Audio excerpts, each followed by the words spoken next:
The story is as follows. During the time of Amirul Mu'mineen Umar radiallahu anhu, and during his reign, the Islamic empire was growing, mashallah, exponentially, making its way to Persia and Rome. And so now they were experiencing new challenges that they never experienced before.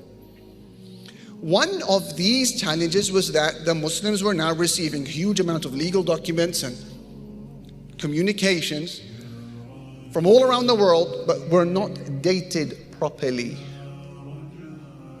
So on one occasion, a legal document was delivered to Amirul Mu'mineen Umar radiallahu ta'ala anhu, and the date was Sha'ban, the month of Sha'ban. Umar, he asked, which Sha'ban is this? The Sha'ban of this year? Or the Sha'ban of last year? So he gathered the companions and he said, we need a solution. We need a way to chronicle our lives. We need an Islamic calendar.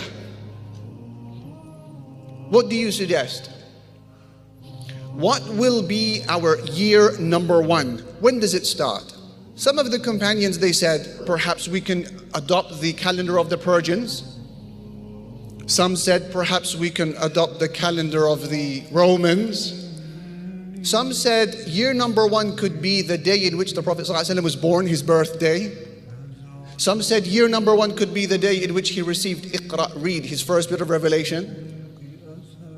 Others, they said, why doesn't our year number one be the day that the Prophet ﷺ died? Umar didn't favor any of these opinions.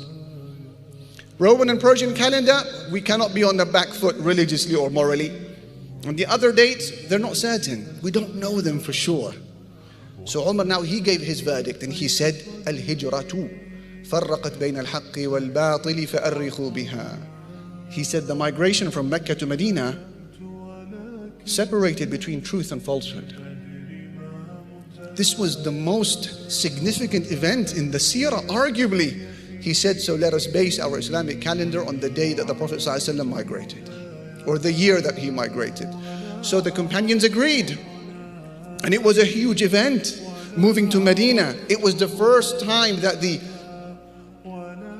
axes and the weapons and the tools of persecution were lifted from the backs of the Muslims, where now the Muslims were able to mobilize and operate on their own land, socially and militarily and politically. It was a huge and significant event.